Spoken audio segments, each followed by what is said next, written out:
ആരൊക്കെയോ റീൽസിൽ ഇങ്ങനെ പറയുന്നത് കേട്ടിട്ടുണ്ടേ. എന്ത് നിങ്ങളിങ്ങനെ സെറ്റിങ്സിൽ പോയിട്ട് സ്പെസിഫിക് വേർഡ്സ് ആൻഡ് ഫ്രേസസ് എന്ന് പറഞ്ഞ സ്ഥലത്ത് ഇങ്ങനെ പോയിട്ട് അവിടെ കുറെ തരുന്ന കീവേഡ്സ് ഇങ്ങനെ ആഡ് ചെയ്താൽ നിങ്ങൾക്ക് റീച്ച് കിട്ടും, നിങ്ങൾക്ക് മാങ്ങ കട്ടി കിട്ടും, മാങ്ങ തൊലി കിട്ടും.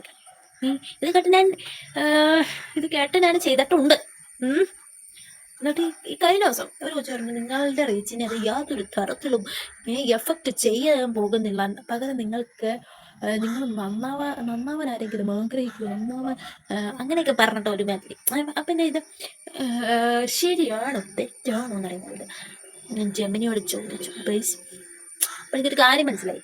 എന്താ മനസ്സിലായെന്ന് വെച്ചാൽ ഞാൻ പറഞ്ഞത്, നിങ്ങളുടെ റീച്ചിനെത്തിക്കും യാതൊരു തരത്തിലും എഫക്റ്റ് ചെയ്യാൻ പോകുന്നില്ല, പകരം നിങ്ങൾക്ക് ഇൻട്രസ്റ്റ് ആകാത്ത കാര്യങ്ങൾ നിങ്ങളുടെ ഫീൽഡിലേക്ക് അധികം വരാതിരിക്കാൻ വേണ്ടിയിട്ട് ആണ് അങ്ങനത്തെ കീ ഫ്രേസ്, അങ്ങനത്തെ കീ ഒക്കെ ഉപയോഗിക്കണമെന്നൊക്കെ.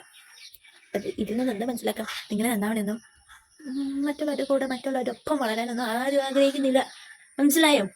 അപ്പോൾ നിങ്ങൾ തന്നെ എന്ത് ചെയ്യുക, പണിയെടുത്ത് അങ്ങ് ആവുക. അല്ലാണ്ട് ആരും റീച്ച് ആവും, ഇന്നത് ചെയ്താൽ പെട്ടെന്ന് റീച്ച് ആവാം, ഇന്നത് ചെയ്താൽ അതാവാന്നൊക്കെ പറഞ്ഞാൽ ആരും തരാനൊന്നും പോകുന്നില്ല, മനസ്സിലായോ?